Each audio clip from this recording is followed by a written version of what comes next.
नमस्कार दोस्तों, स्वागत है आप सभी का आपके अपने यूट्यूब चैनल अमन प्रयास जीके, जिसमें जैसा कि फ्रेंड्स आज है आपका 21 फरवरी और 21 फरवरी को आपका एसएससी जीडी का एग्जाम था, जो कि आपका थर्ड शिफ्ट का एग्जाम आपका समाप्त हो गया है। तो थर्ड शिफ्ट में आपके जीके जीएस के जो 20 प्रश्न पूछे गए थे, उनमें से अधिकांश सरल प्रश्न जो मुझे प्राप्त हो गए, तो उन सभी प्रश्नों को देखेंगे, साथ में उनसे जो इंपॉर्टेंट एक्स्ट्रा फैक्ट्स को भी देखेंगे। तो चलिए वीडियो को स्टार्ट करते हैं फ्रेंड्स, बिना किसी देरी के। तो आज का जो पहला जो प्रश्न पूछा गया था आपका कि हरेली किस राज्य का उत्सव यानी कि उत्सव पूछा गया था, हरेली त्यौहार पूछा गया था। 4 ऑप्शन दिए गए थे, असम, आंध्र प्रदेश, हिमाचल प्रदेश और छत्तीसगढ़। तो इसका राइट आंसर है वो आपका हो जाएगा ऑप्शन नंबर 4 यानी कि छत्तीसगढ़। जो हरेली जो आपका उत्सव है वो आपका छत्तीसगढ़ से संबंधित है, लेकिन बहुत सारे लोगों के मन में एक कन्फ्यूजन भी रहता है उत्तराखंड और छत्तीसगढ़ को लेकर, हरेली और हरेला को लेकर। ठीक है, तब देखिए जब हरेली रहेगा तो आपका छत्तीसगढ़ हो जाएगा, लेकिन अगर आपसे पूछा जाता है हरेला, ठीक है, हरेला पूछा जाता तो उत्तराखंड होता। ठीक है, तो हरेला और हरेली दोनों में बहुत सारे लोग कन्फ्यूजन होते हैं। तो ली लगा रहेगा तो छत्तीसगढ़, ला लगा रहेगा तो उत्तराखंड, इसका राइट आंसर होगा। ठीक है, हरेली की बात करते हैं, छत्तीसगढ़ में मनाया जाता है, श्रावण अमावस्या या महीने की अमावस्या के दिन शुरू होता है। इसके अलावा यह राज्य के सभी किसानों के द्वारा मनाया जाता है। वो खेतों और गायों के प्रति अपनी श्रद्धा अर्पित करता है। ये पूरे वर्ष अच्छी फसल सुनिश्चित करने के लिए भेलवा ट्री की पत्तियों और शाखाओं को भी लगाते हैं। ठीक है, तो याद रखिएगा हरेली आपका उत्तराखंड का है, लेकिन हरेला आपका छत्तीसगढ़ का है। ठीक है, वीडियो में आगे बढ़ते हैं फ्रेंड्स। इससे पहले आपको बता दें कि जो लोग भी एसएससी जीडी कांस्टेबल का पीओआईक्यू का ई बुक लेना चाहते हैं, ई बुक करने का मतलब है जो आपका पिछला बार एग्जाम आपका एसएससी जीडी का कंडक्ट हुआ था 10 जनवरी 2023 से लेकर 13 फरवरी 2023 तक। ठीक है, उसमें आपका 76 शिफ्ट में एग्जाम कंडक्ट हुआ था। प्रत्येक शिफ्ट में आपके 20 प्रश्न पूछे गए थे जीके जीएस के। तो अगर इसको मल्टीप्लाई करते हैं तो आपको 1520 प्रश्न होता है। उन 1520 प्रश्नों का पीडीएफ साथ में ऑप्शन भी रहेगा और आपको साथ में इंपॉर्टेंट एक्स्ट्रा फैक्ट्स रहेगा। इंपॉर्टेंट एक्स्ट्रा फैक्ट्स आपका क्वेश्चन ऑप्शन आंसर से ज़्यादा महत्वपूर्ण है, क्योंकि प्रश्न आपको वहीं से देखने को मिलते हैं। इस ईबुक को आप प्राप्त करने के लिए 2 साधन आपके पास उपलब्ध है। पहला तो आप 2 व्हाट्सएप नंबर दिया गया है, दोनों में से किसी एक पर संपर्क कीजिएगा तो आपको ई बुक आपको मिल जाएगा। इसके अलावा नीचे आपको डिस्क्रिप्शन में लिंक भी मिल जाएगा, कमेंट सेक्शन में पिन हुआ भी मिल जाएगा, या आप www.amanprayasgkds.in पर जाके इस पीडीएफ को प्राप्त कर सकते हैं। लेकिन याद रहे जब भी आप वेबसाइट से पीडीएफ को प्राप्त कीजिएगा, आपको पेमेंट के बाद आपको इस तरह का इंटरफेस देखने को मिलेगा डाउनलोड्स का। ठीक है, तो डाउनलोड्स के नीचे एक आपका डाउनलोड का ऑप्शन होगा। डाउनलोड के नीचे आपका एसएससी जीडी का आपको लिखा हुआ रहेगा, उस पर क्लिक कीजिएगा तो पीडीएफ ऑटोमेटिक डाउनलोड हो जाएगा। बहुत सारे लोग कर भी रहे हैं। इसके अलावा अगर यहाँ से किसी कारणवश नहीं कर पाते हैं तो आपको जीमेल पर एक मैसेज आएगा इस प्रकार का, वहाँ पे आपको डाउनलोडेड का ऑप्शन मिलेगा, नीचे क्लिक कीजिएगा तो पीडीएफ आपको डाउनलोड हो जाएगा। ठीक है, तो 2 तरह से आप पीडीएफ को प्राप्त कर सकते हैं। तो आप लोग को लिंक डिस्क्रिप्शन में दिया गया, एक बार चेकआउट जरूर कर लीजिएगा।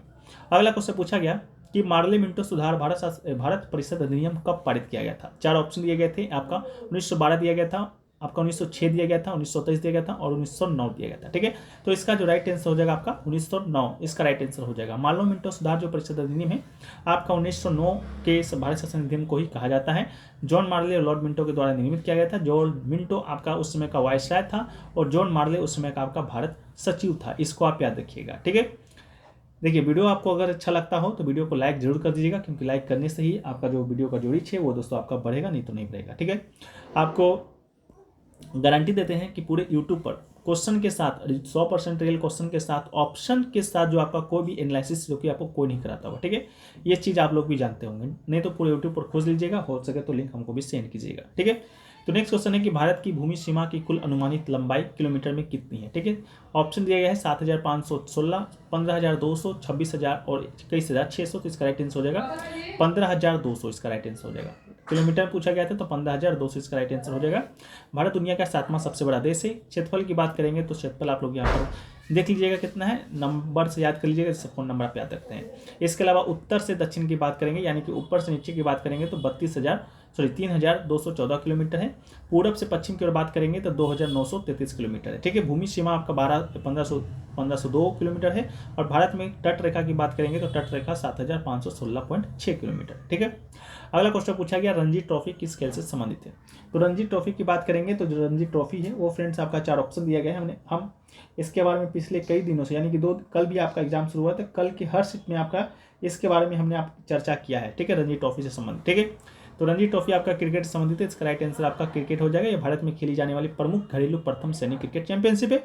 ये भारतीय क्रिकेट कंट्रोल बोर्ड यानी कि बीसीसीआई के द्वारा प्रतिवर्ष इसका आयोजन किया जाता है। ठीक है, इसके अलावा कुछ और अन्य ट्रॉफियां जहां से आपके प्रश्न देखे जाएंगे और देखे जा रहे हैं। ठीक है, देखिए कल से आज तक में जो भी प्रश्न आपके अभी तक ट्रॉफी से पूछा गया है, इन्हीं में से पूछा गया है। तो इसको अगर आप ध्यान से देख लेते हैं, सुन लेते हैं, 2 से 4 बार पढ़ लेते हैं तो ये ट्रॉफी से संबंधित प्रश्न को आप आसानी से कर पाइएगा। क्रिकेट से बात करते हैं तो क्रिकेट से संबंधित आपका पहली बात तो है कौन, रणजी ट्रॉफी है।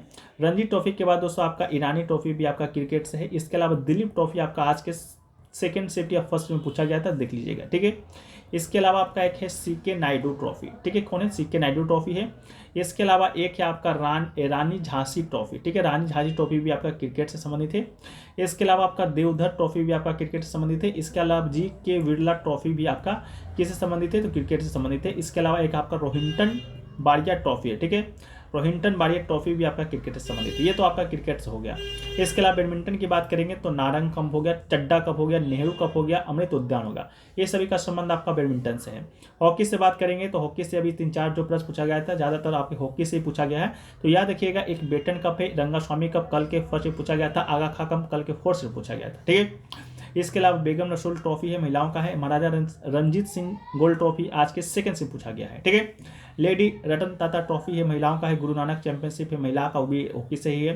ध्यानचंद ट्रॉफी हो गया, नेहरू ट्रॉफी हो गया, ठीक है। नेहरू कप देखिए बैडमिंटन से है, नेहरू ट्रॉफी आपका हॉकी से। इसके अलावा नेहरू ट्रॉफी एक आपका नौका दौड़ से भी है, जो कि आपका केरल में होता है, उससे भी संबंधित है, तो इसको याद रखिएगा। सिंधिया गोल्ड कप है, मुरुगप्पा गोल्ड कप है, वेलिंगटन कप है।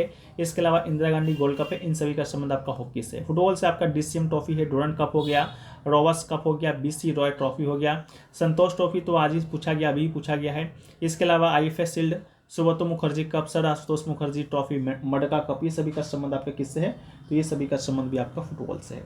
नेक्स्ट क्वेश्चन पूछा गया कि 1956 में प्रख्यात भरतनाट्यम नृत्यांगना रुक्मणी देवी हनुले को निम्नलिखित में से कौन सा पुरस्कार प्राप्त हुआ था। तो 1956 में बात करेंगे तो भरतनाट्यम नृत्य के लिए रुक्मणी देवी को आपका पद्म भूषण प्राप्त हुआ था। हालांकि आपके ऑप्शन में जो दिया गया था, आपके ऑप्शन में दिया गया था पद्म अवार्ड सिर्फ ही दिया गया था, ठीक है, तो आपका पद्म अवार्ड भी ही दिया गया था, तो इसका राइट आंसर आपका हो जाएगा पद्म अवार्ड ही राइट आंसर होगा। पद्म अवार्ड में भी पद्म भूषण दिया गया था, इस बात को याद रखिएगा। 1956 में इनका संबंध आपका भरतनाट्यम से, भरतनाट्यम का संबंध तमिलनाडु से है, ठीक है। तमिलनाडु को दशरट्टम सदीरट्टम के नाम से भी जाना जाता है। इसके अलावा उन्होंने कला क्षेत्र फाउंडेशन की भी स्थापना है, जो कि किया था, ठीक है। अगला है कि भारत के वर्तमान में महान्यायवादी कौन है। 4 ऑप्शन दिए गए थे, मिलन के बनर्जी, मुकुल रोहतगी, आर वेंकटरमणी और के वेणुगोपाल, ठीक है। तो इसका राइट आंसर दोस्तों आपका हो जाएगा आर वेंकटरमणी। वर्तमान महान्यायवादी की बात करेंगे तो वर्तमान में जो महान्यायवादी हैं वो आपके के वेणुगोपाल जी नहीं है, आर वेंकटरमणी जी है। आर वेंकटरमणी जी के पहले आपका वेणुगोपाल आपके महान्यायवादी हुआ करते थे। भारत के महान्यायवादी की बात करेंगे तो इसकी नियुक्ति राष्ट्रपति के द्वारा किया जाता है, जो कि अनुच्छेद 76 में वर्णित है, ठीक है।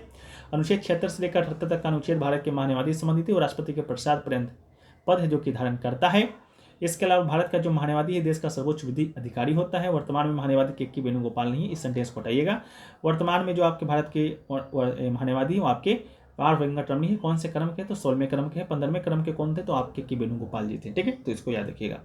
अगला है कि 2023 पुरुष FIH हॉकी कप भारत के किस राज्य में हुआ था, तो इसका राइट आंसर आपका हो जाएगा उड़ीसा में हुआ था, ठीक है। शायद इसका विजेता पूछा गया था, तो विजेता आपका जर्मनी बना था, किसको हराकर, बेल्जियम को हराकर, ठीक है। विजेता पूछा गया होगा तो कमेंट सेक्शन में बताइएगा। राइट आंसर आपका जर्मनी हो जाएगा, हुआ था आपका उड़ीसा में, ठीक है। 15वां संस्करण था, 13 से 29 जनवरी 2023 तक खेला गया था। काम उड़ीसा के राजधानी भुवनेश्वर के कलिंग स्टेडियम में और भारत के राउरकेला में 20,000 सीटों वाली बिरसा मुंडा अंतर्राष्ट्रीय हॉकी स्टेडियम में आयोजित किया गया था। आपसे डायरेक्ट ये प्रश्न पूछेगा कि बिरसा मुंडा अंतर्राष्ट्रीय हॉकी स्टेडियम है जो कि आपका किस राज्य में है, तो ये तो आपका है कि उड़ीसा में है, ठीक है, इसको भी याद रखिएगा। अगला है कजरी लोक नृत्य लोकगीत, इनमें से किस राज्य से संबंधित है। तो कजरी लोकगीत की बात करेंगे तो ऑप्शन आपका दिया गया है, आपका उत्तर प्रदेश दिया गया है, महाराष्ट्र दिया गया है, हिमाचल प्रदेश दिया गया है और आपका राजस्थान दिया गया है, तो इसका राइट आंसर आपका हो जाएगा उत्तर प्रदेश, ठीक है। कजरी जो लोकगीत है भारत के सबसे बड़े राज्य उत्तर प्रदेश के साथ साथ बिहार से भी संबंधित है। कजरी लोकगीत का उपयोग अक्सर अपने प्रेमी के प्रति एक लालसा के वर्णन के लिए किया जाता है, क्योंकि गर्मियों में आसमान में काले मानसून के बादल छा जाते हैं और बारिश के मौसम के दौरान शैली विशेष रूप से गाई जाती है। अगला है कि भारत के निम्नलिखित में से किस केंद्र शासित प्रदेश में साक्षरता दर सबसे अधिक है, ठीक है। इस प्रश्न में थोड़ा सा डाउट है कि ये प्रश्न आपका क्या पूछा गया था। 1-2 स्टूडेंट आपके केंद्र शासित प्रदेश के बारे में भी बताए हैं और एक जो मैसेज प्राप्त हुआ है हमें वो प्राप्त हुआ है कि हाईएस्ट लिटरेसी रेट दिया गया था। 4 ऑप्शन दिए गए थे, 4 ऑप्शन में से आपको बताना था वो 4 ऑप्शन कौन कौन से, इसके बारे में बात करेंगे। लेकिन सबसे ज़्यादा केंद्र शासित प्रदेश वाला जो आपका कौन है आपका साक्षरता में आपका अधिक है वो आपका लक्षद्वीप का है, तो इसका राइट आंसर आपका लक्षद्वीप हो जाएगा, जहाँ पर साक्षरता दर 92.28% है, जो कि कभी नहीं पूछा गया है। अगर आपसे सबसे सर्वोच्च पूछा जाता यानी कि राज्य प्लस केंद्र शासित प्रदेश मिला के पूछा जाता तो इसका राइट आंसर आपका केरल होना था, ठीक है। इसके अलावा केरल में महिला साक्षरता दर भी ज़्यादा है। पुरुष साक्षरता दर की बात करेंगे तो लक्षद्वीप में ज़्यादा है। बिहार का स्थान सबसे अंतिम है, इसको भी याद रखिएगा। इसके अलावा देखिए एक जो क्वेश्चन आपका और पूछा गया था या इसके जगह ही पूछा गया होगा, वो पूछा गया था कि निम्नलिखित में से किस राज्य का साक्षरता दर सबसे ज़्यादा है। ऑप्शन भी मुझे प्राप्त हुआ है। ऑप्शन में आपका एक दिया गया था तमिलनाडु, ठीक है। ऑप्शन में आपका तमिलनाडु दिया गया था। तमिलनाडु के अलावा आपका कर्नाटक दिया गया था, ठीक है। कर्नाटक के अलावा एक ऑप्शन आपका गोवा दिया गया था। गोवा के अलावा एक ऑप्शन दिया गया था छत्तीसगढ़, ठीक है। तो आप यहाँ पर देख रहे होंगे, यहाँ पर आपका साक्षरता दर का ही टेबल लगा हुआ है, ठीक है। इन 4 ऑप्शन में से सबसे टॉप पर कौन है? गोवा है। तो इसका राइट आंसर क्या हो जाएगा? आपका गोवा हो जाएगा, ठीक है। गोवा से ऊपर वाला राज्य मिजोरम है। मिजोरम से ऊपर वाला आपका लक्षद्वीप है जो कि केंद्र शासित प्रदेश है, और सबसे टॉप पर आपका केरल है, ठीक है। तो फर्स्ट पे केरल, सेकंड पे लक्षद्वीप, थर्ड पे मिजोरम, चौथा पे गोवा, पांचवा पे त्रिपुरा, छठा पे दमन और दीव, सातवां पे अंडमान निकोबार, आठवां में दिल्ली, नौवां में चंडीगढ़ और 10वां में पुडुचेरी है, ठीक है। तो इसको आप लोग एक बार देख लीजिएगा, ठीक है। अगला क्वेश्चन है कि इंदिरा गांधी सरकार ने किस पंचवर्षीय योजना के दौरान 14 प्रमुख भारतीय बैंकों का राष्ट्रीयकरण और भारत में हरित क्रांति का शुभारंभ किया था, ठीक है। 4 ऑप्शन दिया गया था। आपका ये क्वेश्चन इस प्रकार नहीं पूछा गया था, लैंग्वेज कुछ और पूछा गया था। लैंग्वेज पूछा गया था इंदिरा गांधी सरकार के समय कौन से पंचवर्षीय योजना कार्यान्वित हो रहा था, ठीक है। तो इसका राइट आंसर आपका चौथी पंचवर्षीय योजना आपका इसका राइट आंसर हो जाता। चौथी पंचवर्षीय योजना की बात करेंगे तो 1969 में शुरू हुआ था, 1974 तक जो कि चला था। उस दौरान आपका 14 प्रमुख भारतीय बैंकों का राष्ट्रीयकरण किया गया था और भारत में हरित क्रांति का शुरुआत भी इसी पंचवर्षीय योजना के दौरान होता है, ठीक है। लक्ष्य जो रखा गया था 5.6 रखा गया था। वास्तविक जो वृद्धि दर प्राप्त हुआ था 3.3 हुआ था। इसमें प्रधानमंत्री थी इंदिरा गांधी जी, इसको भी याद रखिएगा। अगला है कि धमाल नृत्य डैश राज्य में एक लोकप्रिय नृत्य। तो फिर धमाल की बात करेंगे तो इसका राइट आंसर आपका हरियाणा हो जाएगा। हरियाणा में यह नृत्य किया जाता है, उत्पत्ति महाभारत के दिनों से हुआ है। धमाल नृत्य गुड़गांव क्षेत्र जो हीरो का निवास स्थल है में प्रसिद्ध है। फाल्गुन माह की चांदी रातों में पुरुष घर के बाहर यह नृत्य करते हैं। इसके अलावा कुछ और अन्य नृत्य थे जैसे कि आंध्र प्रदेश संबंधित है आपका कुचिपुड़ी जो कि आपका एक शास्त्रीय नृत्य है। वीरानाट्यम है, लंबाडी है, लंबाडी के अलावा ढिमसा है, ढिमसा के अलावा कोलट्टम है। इन सभी का संबंध आंध्र प्रदेश से है। असम से बात करेंगे तो बिहू हो गया, बिच्छुआ हो गया, नट पूजा हो गया, कली गोपाल हो गया, बागुरुम्बा हो गया, नागा नृत्य हो गया। इसके अलावा खेल, झुमरा, होवनजई आदि का असम का है। हरियाणा की बात करेंगे तो धमाल हो गया, झूमर हो गया, फाग हो गया, ढप हो गया, लूर हो गया, गुग्गा, नौमी, गोड़, खोड़ और जागोर, इससे कुछ संबंध हरियाणा से है। मध्य प्रदेश से बात करेंगे तो जवारा हो गया, मटकी हो गया, इसके अलावा अदा हो गया, खड़ा नाच हो गया, फुलपत्ती हो गया, गिरदा नृत्य हो गया, साले लड़की हो गया, सेल भदोनी हो गया, मंच हो गया। इन सभी का संबंध आपका मध्य प्रदेश से है। अगला है कि डंडारी गुसाड़ी नृत्य किस साल से संबंधित है। तो डंडारी गुसाड़ी नृत्य की बात करेंगे तो इसका संबंध आपका तेलंगाना से है। तो ऑप्शन नंबर 1 इसका राइट आंसर हो जाएगा तेलंगाना। अगला है कि लेड सल्फेट का रासायनिक सूत्र क्या होता है। तो लेड सल्फेट का जो रासायनिक सूत्र है इसका राइट आंसर आपका हो जाएगा PB। इसका राइट आंसर क्या होगा आपका Pb2SO4 इसका राइट आंसर आपका हो जाएगा, ठीक है। लेड सल्फेट का पूछा गया था, ठीक है। तो इसका राइट आंसर PbSO4 यानी कि ऑप्शन नंबर 1 इसका राइट आंसर होगा, ठीक है। लेड सल्फेट एक सफेद क्रिस्टलीय ठोस के रूप में होता है, जल में अघुलनशील है, जल में डुबा जाता है। उपयोग की बात करेंगे तो लिथोग्राफी में, बैटरी अम्ल ट्रीटेड फैब्रिक में, वर्निश में किया जाता है।